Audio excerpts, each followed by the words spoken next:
Bienvenidos nuevamente, amantes de las series animadas. Como siempre, si están disfrutando de sus ricos alimentos, déjenme desearles un muy buen provecho. Y si no, vayan por su botana favorita y pónganse cómodos. También quiero agradecerles porque gracias a todos sus hypes lograron impulsar el video anterior hasta el top 100 de los videos más hypeados de YouTube. Ahora tenemos un nuevo reto, superar esa marca. Así que revienten ese botón de like, hypeen este video y suscríbanse si todavía no lo han hecho. Sin más que decir, empecemos.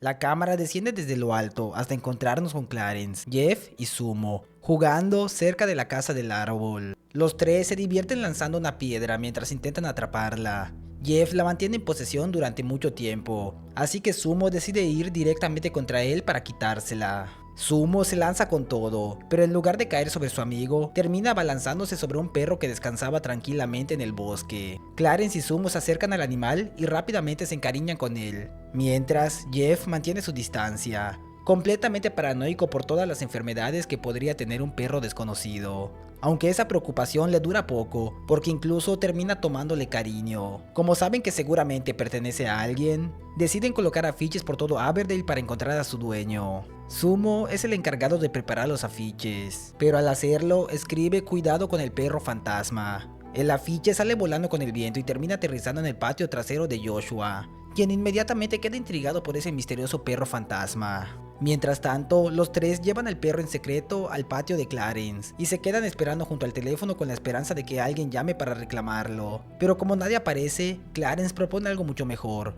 quedárselo y compartirlo entre los tres. Solo falta una cosa importante: ponerle un nombre. Entre las opciones aparecen Frederick, exprimidor de naranja e incluso mucho mejor que Jeff. Pero Clarence termina tomando la decisión definitiva.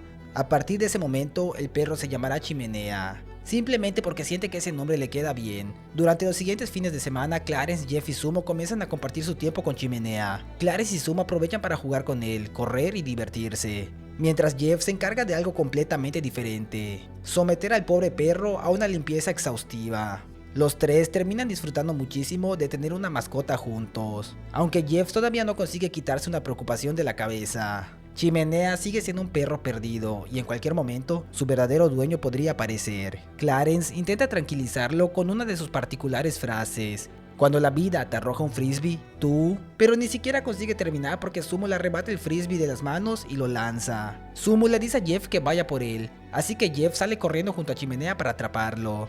Los dos persiguen el frisbee sin detenerse, pero Jeff está tan concentrado en alcanzarlo que no se da cuenta de que corre directamente hacia un viejo pozo abandonado y termina cayendo dentro. Clarence y Sumo corren inmediatamente para rescatarlo, pero sus intentos son tan tontos y salen mal que también caen al pozo. Y ahora los tres están atrapados. Es entonces cuando Clarence recuerda algo importante: afuera tienen al perro más genial e increíble de toda la ciudad, así que seguramente Chimenea podría ayudarlos. Los tres comienzan a pedirle ayuda, y Chimenea parece entender que necesitan algo. El perro se acerca al pozo y empieza a lanzarle palos y pequeñas ramas. No era exactamente el rescate que esperaban. Mientras Clarence y Jeff bromean sobre los palos, Sumo encuentra una utilidad mucho mejor para todo aquello: construir una escalera. Y aquí vemos uno de los momentos más graciosos de todo el episodio. Cuando Sumo menciona que necesita cordones de zapatos, descubrimos que Clarence nunca usa zapatos, pero al menos busca entre sus cosas y saca varios cordones que, por alguna razón, guarda en el bolsillo para emergencias. Con los cordones y las ramas que Chimenea les lanzó, los tres comienzan a construir una escalera improvisada, y después de un buen rato de trabajo finalmente consiguen trepar y salir del pozo.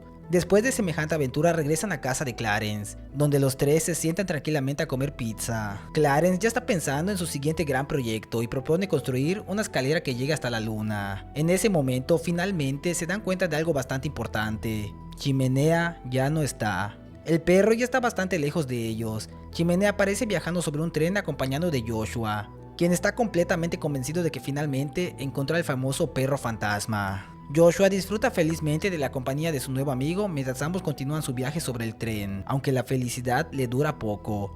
Joshua termina cayéndose del tren mientras grita desesperadamente "perro fantasma". Chimenea es un perro que llega de la nada a la vida de Clarence, Jeff y Sumo.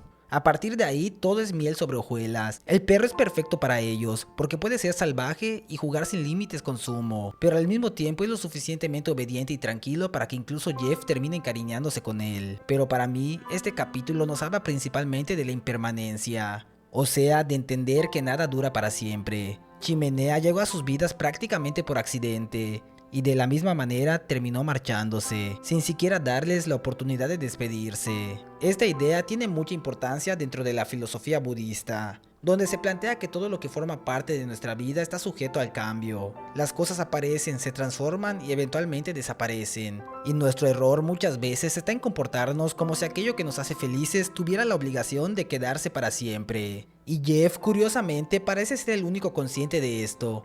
Mientras Clarence y Sumo simplemente disfrutan de Chimenea, él no puede quitarse de la cabeza que sigue siendo un perro perdido y que en cualquier momento su verdadero dueño podría aparecer. Al final nadie llega a reclamarlo, pero ocurre justamente aquello que Jeff temía: Chimenea desaparece. La diferencia es que preocuparse por perderlo tampoco hizo que Jeff pudiera evitarlo. Chimenea estuvo muy poco tiempo con ellos, pero eso no vuelve menos importantes todos los momentos que compartieron.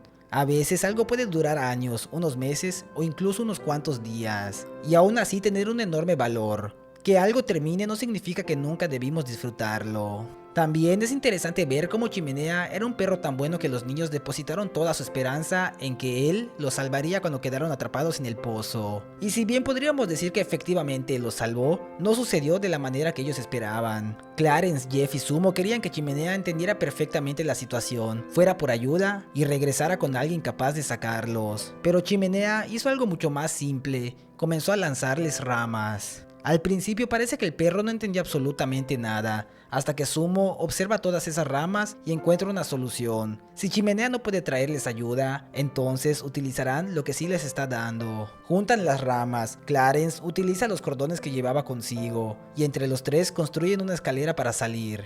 Y esto puede entrar perfectamente dentro del pragmatismo. Ante un problema, muchas veces importa menos que la solución sea exactamente como la imaginábamos, y más que aquello que tenemos delante realmente funcione. Los niños estaban esperando una solución específica, y Chimenea les dio herramientas, y quizá ambas ideas se conectan mejor de lo que parece. No podemos controlar cuánto tiempo permanecerán las cosas en nuestra vida. De la misma forma que tampoco podemos controlar siempre cómo llegarán las soluciones a nuestros problemas. Podemos aferrarnos a cómo creemos que deberían suceder las cosas, o aprender a trabajar con aquello que realmente tenemos. Chimenea llegó sin que nadie lo esperara, ayudó sin hacerlo de la manera que esperaban, y finalmente se marchó sin que nadie pudiera detenerlo. Y aún así, el poco tiempo que estuvo con Clarence, Jeff y Sumo fue suficiente para convertirse en su gran amigo. Y ahora quiero hacerles una pregunta, pero antes darles un poco de contexto. Joshua aparece muy poco en este capítulo, pero es imposible no notar que ha sufrido un cambio físico bastante grande. Lo vemos con más peso y todavía conserva varias de las marcas que ha ido acumulando por todo lo que ha pasado a lo largo de la serie. Así que esta vez no voy a buscarle una explicación profunda, mejor quiero preguntarles a ustedes, ¿qué opinan del cambio que ha tenido Joshua? ¿Creen que simplemente es una broma recurrente de la serie o que realmente estamos viendo las consecuencias de todo lo que le ha pasado? Clarence se divierte cumpliendo los retos que le ponen sus amigos. Primero imita a la señorita Baker, después se coloca una cuchara en la cabeza y finalmente le da un beso a Kimby en el codo. Al ver toda la atención que está recibiendo, Belson se pone celoso y decide lanzarle un reto mucho más extremo: comerse 500 huevos endiablados. Para su sorpresa, Clarence se toma el desafío completamente en serio, e incluso prepara invitaciones para que los demás niños vayan a su casa a verlo comer los 500 huevos. Esto termina enfadando todavía más a Belson. Cuando llega el momento del reto, varios niños se reúnen en casa de Clarence para presenciar la hazaña. Jeff intenta advertirle que nunca es bueno comer demasiado de una sola cosa, pero Clarence ignora su consejo y está decidido a completar el desafío. Finalmente, Clarence comienza a comerse los 500 huevos. Al principio los devora con entusiasmo y parece disfrutar del reto, pero conforme avanza comienza a llenarse. Cada huevo se vuelve más difícil que el anterior, y para cuando llega al final, apenas puede seguir comiendo. Aún así, Clarence consigue terminar los 500 huevos y todos los niños celebran junto a él. Más tarde, Clarence se acerca a Jeff, Sumo, Percy y Belson, quienes están jugando a pasarse una pelota de tela. Sin embargo, cuando intenta unirse a ellos, nadie quiere estar cerca de él porque luce realmente mal después de haberse comido todos esos huevos. Al día siguiente, Clarence llega a la escuela, todavía en muy mal estado.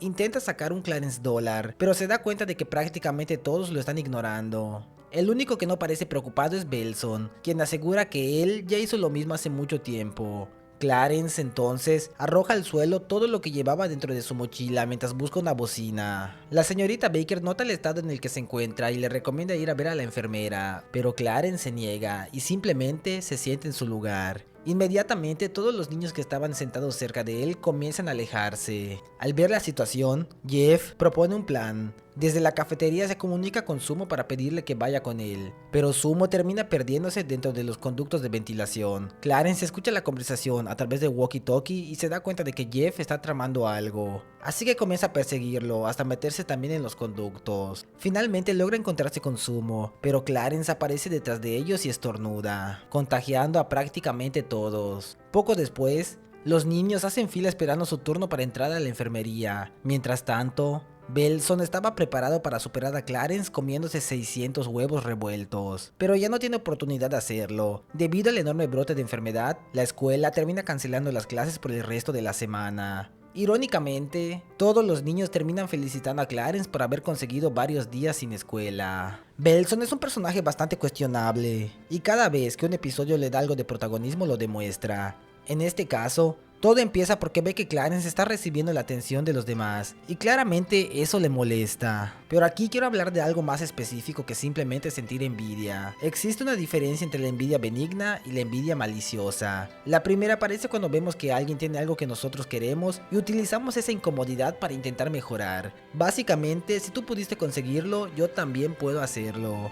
La envidia maliciosa funciona de otra manera. En lugar de intentar alcanzar a la otra persona, queremos que pierda aquello que lo coloca por encima de nosotros. Y Belson se va directamente por ese camino. En ningún momento intenta hacer algo más impresionante para ganarse la atención de sus compañeros. Prefiere poner a Clarence en una situación prácticamente imposible, retándolo a comer 500 huevos. Lo gracioso es que al final descubrimos que Belson estaba dispuesto a comerse 600, dejando bastante claro que esto nunca se trató realmente de los huevos, sino de recuperar esa atención. Pero Clarence tampoco ayuda demasiado. Primero bebe jugo de una bota vieja y después convierte el reto de los 500 huevos en todo un espectáculo, incluso preparando invitaciones para que sus compañeros vayan a verlo. Y aquí entra algo bastante interesante. La presencia de nuestros pares puede cambiar la manera en la que valoramos una recompensa. Cuando hacemos algo frente a nuestros amigos, la aprobación, las risas o simplemente tener a todos observándonos pueden hacer que una acción se sienta mucho más emocionante. Incluso existen experimentos donde jóvenes asumieron mayores riesgos cuando sabían que otros jóvenes los estaban observando. Y para mí eso explica bastante bien lo que vemos con Clarence. Él ya era impulsivo y le encantaba hacer tonterías, pero ahora cada tontería viene acompañada de algo más. Todos lo están mirando. Cada reto superado provoca risas, sorpresa y atención, así que naturalmente quiere continuar. El problema es que pasa de ponerse una cuchara en la cabeza a beber de una vieja bota y finalmente comerse una cantidad absurda de huevos. Las consecuencias no tardan en llegar. Clarence termina completamente enfermo, pero aquí ocurre algo que me parece todavía más curioso. Ni siquiera sentirse así consigue quitarle las ganas de jugar. Normalmente, cuando estamos enfermos, nuestro propio cuerpo nos obliga a bajar el ritmo. Nos sentimos cansados, perdemos las ganas de hacer las cosas y muchas veces solamente queremos acostarnos. Esto no ocurre porque mágicamente nos volvamos flojos cuando nos enfermamos. Es una forma bastante sencilla que tiene nuestro organismo de decirnos: guarda energía, algo no está bien y necesitamos recuperarnos. Pero Clarence parece ignorar por completo ese mensaje. Está pálido, apenas puede mantenerse como siempre y todos quieren alejarse de él, pero su preocupación sigue siendo prácticamente la misma: encontrar a sus amigos y jugar. Y esto nos lleva a algo que define bastante bien al personaje y que incluso podemos llevar a la filosofía. Johan Huizinga utilizó el concepto del Homo Ludens, el ser humano que juega. Su idea era que el juego no es simplemente una actividad inútil que hacemos cuando tenemos tiempo libre. Jugar es una parte fundamental de nuestra forma de relacionarnos, crear reglas, convivir e incluso construir cultura. Y si existe un personaje que lleva esta idea hasta el extremo, probablemente sea Clarence. Para muchos de nosotros, jugar es algo que hacemos cuando tenemos tiempo, cuando terminamos nuestras responsabilidades o simplemente cuando nos sentimos bien. Para Clarence parece funcionar al revés. Él intenta convertir prácticamente cualquier situación en un juego. Una cuchara puede convertirse en un reto, una bota vieja en algo divertido. Y hasta sentirse terriblemente enfermo parece insuficiente para quitarle las ganas de estar con sus amigos. Quizá por eso Clarence encuentra diversión donde los demás solamente ven cosas ordinarias. Para él, jugar no parece ser algo que hace de vez en cuando. Es prácticamente su manera de vivir. Clarence sale de casa para pasar el rato con Belson, y cuando lo vemos nuevamente está en la habitación de Belson vestido como una especie de robot esclavo. Belson juega tranquilamente un videojuego, aunque siendo Clarence tampoco pierde la oportunidad de hacer algunas cosas para molestarlo. La tranquilidad se interrumpe cuando Cynthia toca la puerta para mostrarle que su vecino Hank encontró a su perro suelto en el césped. Belson debía sacarlo a pasear, pero simplemente lo dejó correr por ahí, y como era de esperarse, parece no importarle demasiado lo ocurrido y continúa jugando. Cuando Hank está por marcharse, Cynthia se disculpa por el comportamiento de su hijo, pero el vecino le deja una frase bastante clara: la disciplina se gana el respeto. Cynthia está convencida de que Belson ya la respeta, aunque rápidamente comienza a recordar todas esas ocasiones en las que su hijo ha ignorado o despreciado las cosas que hace por él, y termina dándose cuenta de que quizá Hank tiene razón. Poco después, Belson entra a la cocina buscando algo para comer, y comienza a sacar cosas del refrigerador, tirándolas porque nada le apetece. Las palabras de Hank vuelven a resonar en la cabeza de Cynthia, y esta vez decide ponerle un alto. Si hizo el desastre, tendrá que limpiarlo. Belson intenta pasarle el trabajo a su esclavo robot, pero Cynthia no se lo permite. Entonces se dirige al teléfono para llamar a Lupe, su empleada doméstica, aunque su madre también se lo quita. De hecho, decide que ese día Lupe irá a limpiar la casa de Clarence, mientras Belson se encargará personalmente de limpiar la suya. Clarence corre emocionado a contarle la noticia a Mary, quien tiene una reacción bastante diferente. Para ella, recibir un servicio de limpieza cuando la casa está hecha un desastre es casi vergonzoso, algo que Clarence no logra entender. Aún así, Mary decide que antes de que Lupe llegue, tendrán que limpiar la casa ellos mismos. Mientras tanto, Cynthia pone a Belson a sacar la basura y lavar los platos, pero él se niega. Cynthia se da cuenta y lo obliga a hacerlo correctamente, recordándole que ella también tiene que encargarse de muchas cosas en las que no es buena. En casa de Clarence ocurre algo parecido. Al principio está dispuesto a ayudar, pero rápidamente comienza a aburrirse de limpiar. Mary encuentra una manera bastante creativa de motivarlo. Le dice que el polvo es comida para caracoles gigantes, y que si no lo eliminan, pronto tendrán la casa llena de enormes caracoles hambrientos.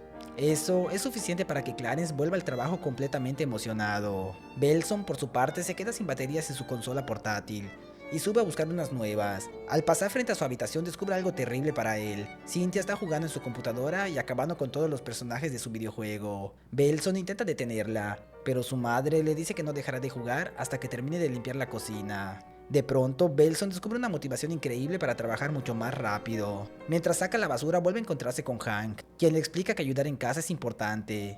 Incluso le cuenta que él nunca ayudó a su propia madre, y eso terminó provocando que pasaran años sin hablarse. Después de dejarle esa pequeña reflexión, Hank continúa con su camino. Finalmente, Lupe llega a casa de Clarence, pero se encuentra con un pequeño problema. No sabe qué limpiar porque la casa ya está prácticamente impecable. Mary y Clarence se habían esforzado tanto preparando todo antes de su llegada que terminaron haciendo su trabajo por ella. Belson, completamente agotado, entra a su habitación para contarle a Cynthia todo lo que ha limpiado y le pide que finalmente deje su videojuego en paz. Sin embargo, todavía falta una última tarea: sacar las decoraciones navideñas del garaje. Mientras Mary invita a Lupe a tomar un café y los tres comienzan a conversar tranquilamente, Belson está sufriendo para alcanzar una enorme estatua de Santa Claus. Se sube a un pequeño banco e intenta bajarla, pero pierde el equilibrio y termina cayendo junto con la estatua. Después de un rato, Cynthia corre a ayudarlo, le quita el enorme Santa Claus de encima y después de verlo completamente agotado, le dice que todavía es demasiado débil y gomoso para encargarse de trabajos tan pesados. Finalmente lo abraza y da por terminadas las tareas. Belson regresa feliz a su habitación, pensando que por fin podrá jugar tranquilo. Pero descubre que Cynthia también dejó su pequeña marca en el videojuego. Transformó a su personaje en una especie de oso de goma. Para empeorar las cosas, Hank aparece por la ventana preguntando si puede unirse a su equipo. Belson simplemente lo mira y cierra la persiana frente a él, dejando bastante claro que toda esta experiencia quizá no logró cambiarlo tanto como Cynthia esperaba. Ayer mientras veía Los Simpson vi un capítulo que me recordó mucho a este. Marge descubre que ganó un servicio de limpieza para toda la casa, pero antes de que llegue la empleada decide limpiarlo todo. Bart y Lisa obviamente la cuestionan porque no tiene ningún sentido, pero Marge responde que las personas que limpian hablan entre ellas, dando a entender que no quiere que después anden diciendo que su casa era un desastre. Y Mary, aunque no lo dice directamente, hace prácticamente lo mismo. Antes de que llegue Lupe se preocupa por el desorden y termina limpiando junto a Clarence porque quiere dar una buena impresión. Y lo curioso es que este comportamiento es bastante común. Incluso empresas de limpieza Tienen que aclarar que no necesitas limpiar antes de que llegue el personal, aunque sí puede ser útil recoger algunas cosas para facilitarles el trabajo. Pero aquí, el problema no es facilitar el trabajo, sino el miedo a ser juzgados. Nuestra casa también puede convertirse en una extensión de la imagen que queremos proyectar. Por eso Clarence encuentra absurda la situación. Él está pensando en la función del servicio, si vienen a limpiar, déjalos limpiar. Mientras que Mary está pensando en algo completamente diferente, la impresión que van a dejar en la persona que entra a su casa. Así que aparentemente, limpiar antes de que llegue quien va a limpiar es una contradicción bastante más común de lo que parece. El contraste de este capítulo es brillante, conexión contra desconexión. Tenemos a dos madres intentando prácticamente lo mismo, lograr que sus hijos ayuden con las tareas de la casa. Pero los resultados terminan siendo completamente diferentes. Mary le pide ayuda a Clarence para limpiar antes de que llegue Lupe. Y aunque al principio funciona, rápidamente Clarence comienza a aburrirse. Pero Mary conoce perfectamente a su hijo y entiende que simplemente obligarlo a seguir probablemente no servirá de mucho. Así que convierte una tarea aburrida en algo que sabe que Clarence disfrutará. Clarence inmediatamente vuelve a limpiar y la estrategia funciona tan bien que cuando Lupe finalmente llega no tiene absolutamente nada que hacer. Mary consiguió sacar todo el provecho de Clarence simplemente porque supo cómo conectar con él y adaptar la tarea a su personalidad. Cynthia intenta hacer algo parecido con Belson y tampoco podemos decir que no conozca a su hijo. Ella sabe perfectamente cuánto le importan los videojuegos, por eso toma su partida y comienza a perder las cosas que tanto esfuerzo le había costado conseguir. Y funciona, Belson inmediatamente comienza a trabajar mucho más rápido. El problema es que Cynthia parece conocer muy bien los gustos de Belson, pero no necesariamente sus capacidades. Durante años lo ha consentido, tiene a Lupe haciendo las tareas por él, y ahora pretende corregir todo eso prácticamente de golpe. Belson hace mal los platos, se agota con las tareas, y finalmente termina intentando bajar un enorme adorno de Santa Claus que claramente le cuesta manejar, hasta que termina aplastado por él. Y creo que ahí está la verdadera desconexión. Cynthia quiere mucho a Belson, incluso sabe cómo llegar a él mediante sus videojuegos, pero no parece conocer sus límites porque probablemente nunca había necesitado conocerlos. Siempre hubo alguien haciendo esas cosas por él. Mary, en cambio, no necesita cambiar a Clarence para conseguir que ayude. Cambia la forma en la que presenta el trabajo. Una entiende cómo aprovechar las capacidades de su hijo y la otra descubre demasiado tarde cuáles son las capacidades del suyo. En casa de Clarence todo parece bastante tranquilo.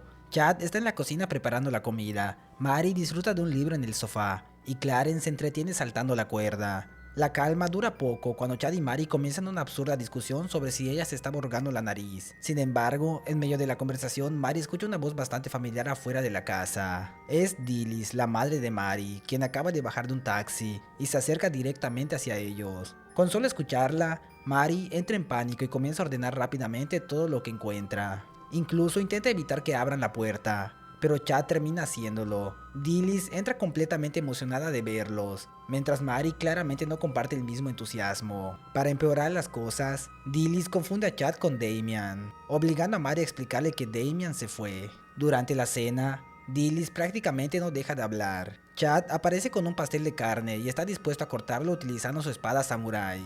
Pero Dilys inmediatamente interviene y decide que es mejor hacerlo con un tenedor. La idea termina bastante mal, porque accidentalmente le clava el tenedor a Chad en la mano. Dilys también quiere saber dónde va a dormir, así que le pide a Mary la litera de Clarence. Mientras el chico trabaja tranquilamente en su habitación dibujando algo para un proyecto, Dilys aparece y comienza a preguntarle cuáles de sus cosas podría llevarse. Clarence termina hartándose de tenerla ahí y abandona su propia habitación para intentar dormir con Mary y Chad. Después de una larga conversación, Dilys descubre que los tres están juntos en la habitación y finalmente todos intentan dormir. A la mañana siguiente, Dilys comienza a hablar con Chad sobre su auto. Él le explica que realmente no tiene uno propio, sino que comparte el de Mary.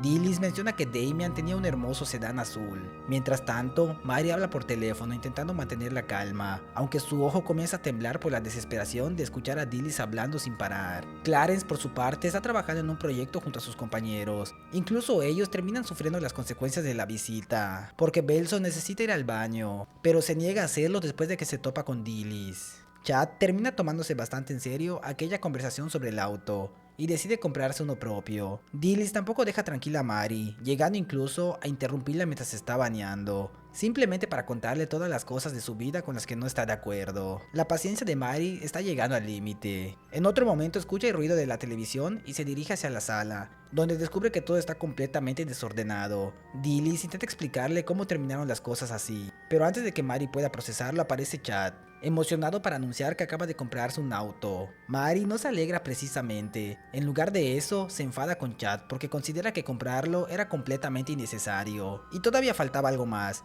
Clarence aparece para mostrarle que Dilys destruyó el proyecto en el que había estado trabajando con sus amigos. Eso termina siendo suficiente. Mary y Dilys comienzan a discutir por todo lo ocurrido durante su visita, y la pelea se hace bastante larga, hasta que prácticamente comienza a amanecer. Es entonces cuando aparece Seymour, el padre de Mary, completamente molesto porque Dilys se había marchado durante 2 días para quedarse en casa de Clarence. Finalmente los dos abuelos se van juntos, aunque incluso mientras se alejan continúan hablando de lo mal que, según ellos, luce Chad.